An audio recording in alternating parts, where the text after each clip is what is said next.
Hello, hello, hello. So, talking to millennials and the younger generation, you have to understand that all generations are souls. They're different soul groups. It's a very, very vast subject. But the bottom line is that the generation that preceded you could generally be described, if you want to call it, as a scientific generation. That logic was very important, had to make sense. Now, the millennial generation is obviously not very much driven by science. And it's not a bad thing, and they're not even aware of what drives them and what their reality is. And they're actually driven by God, because we're entering, or we've entered in a state in the Messianic redemption. And ultimately, the state of the Messianic redemption is where what's called the Spirit of God, Ruach HaKodesh, which is, you have to imagine a computer. And the computer has all these players. And all these players are inside the computer. So the computer created the players. But it gave the players a world in which they assume that their screen is reality.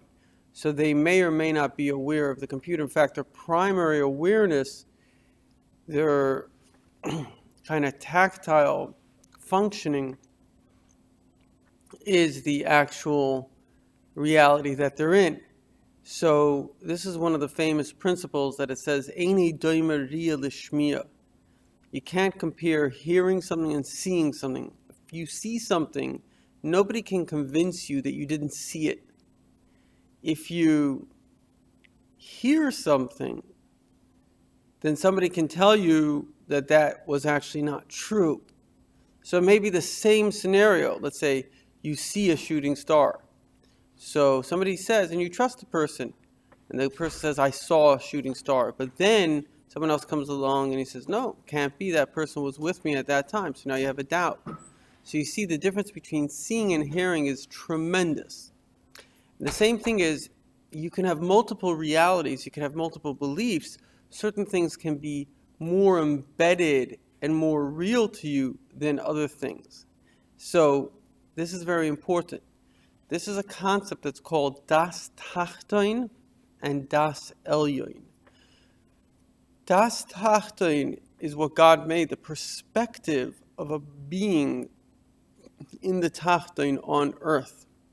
And the perspective of Das Tachtoin is what's called Lamata Yesh Lamaila Ayin, that our reality is reality, and the reality beyond us is amorphous. I may believe it, I may not believe it, but basically, even if I do believe it, I don't have the same tactile access to it as I have in the reality that I see, and I touch, and I feel, and I smell.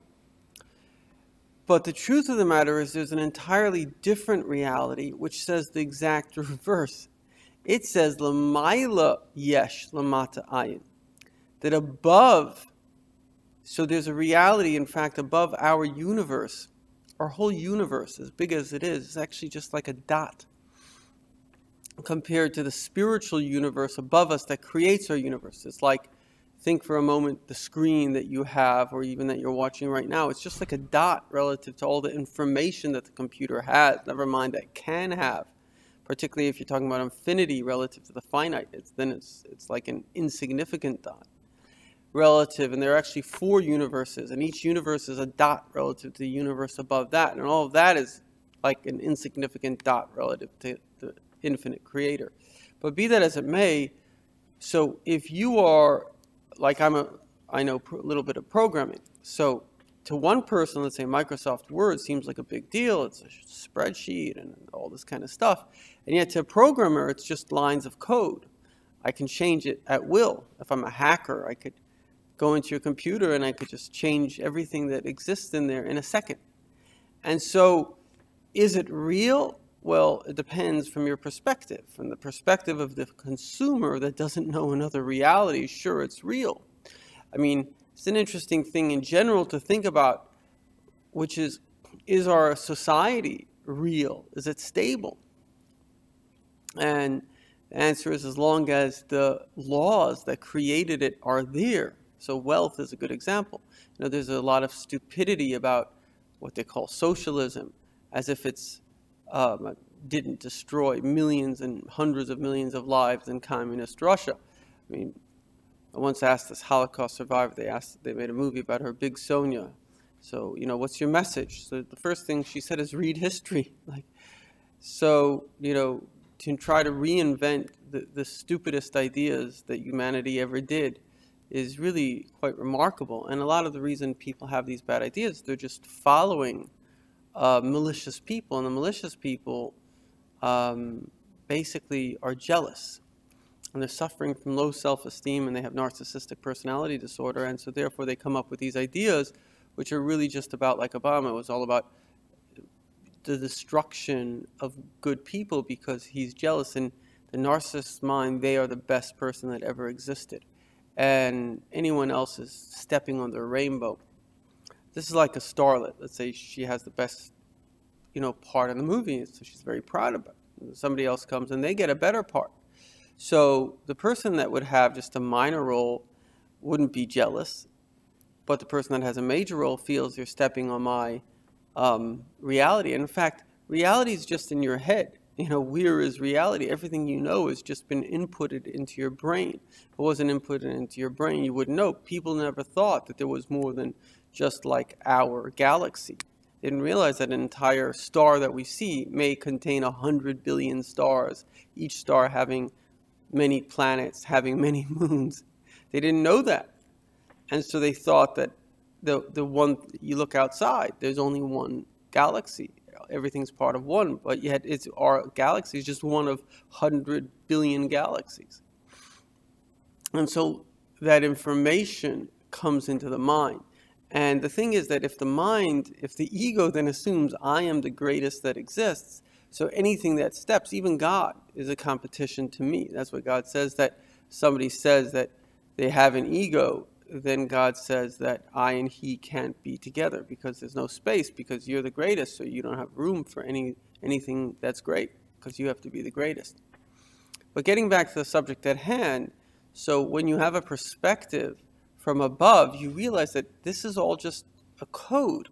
And then there's actually the God gives certain kind of the code to certain angels, and in order, let's say, there's an angel pointed over the apple tree to make it sweet. And so they need the code that will make that happen. Everything is code. And so if you know the code, and as a programmer, and you know code, so everything in your computer is just code. You can change it around in a second. So is it real? Well, to the consumer, it's real. To the programmer, is it real? No, it's just code. And so these are the two perspectives of reality. And what's very important to understand is why God made the world. And ultimately, there's only one reason why God made the world. And the reason is for the same reason that parents have children. In fact, God made certain things in the world so we could understand God, because we could only understand from examples. Why do parents have children? I'm a parent. Why did I have a child? Because I love my child. You didn't know this person. Yeah, but I love the idea of a child, and I love my child. It's from me. And God can know you before he made you. In fact, he designed you, so he knows you very well. It's like a programmer that thinks of a program. Wow, that's a great program. I really want to make it. And having the tools to make it, he can envision it. Well, that's what God does. He loves you. And when you love someone, you do two opposing things. The first thing is you don't harm them, and the second thing is you help them. So by not harming them, God doesn't coerce you. He gives us freedom of choice, which is a very big thing, to have free choice. And the second thing is he gives you advice. And this is very important to understand. So you've been born into the Messianic time when God is communicating, and there's a voice in your head where you hear messages. Now, you can tell the difference between when you think of something, because when you think of something, you know the logical reason behind it, right? So if I say I'm thinking, oh, I want to make a business. Why do I want to make the business? Because I want to have money. So there's that reason that created the thought. So the desire and the thought interact. But if I just have a random thought, like, go to China. So I didn't have that desire. I have no desire to go to China. But that thought came from somewhere. And that's the way God works. He'll give you a thought and he'll tell you what to do. And if you do it, you will find a pot of gold. It's like he puts out a rainbow. But the only way to access this wisdom is through trust and faith. And that's how a relationship is built. Because if you understand it, then you basically think, oh, wow, I'm the genius. I came up with this idea.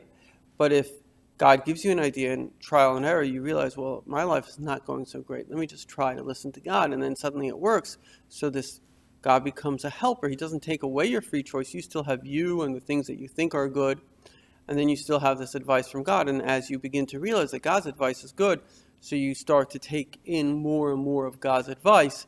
And that way your life becomes better and the world becomes better. And listen carefully. This is the purpose of creation. And it's the only way that creation will find its purpose.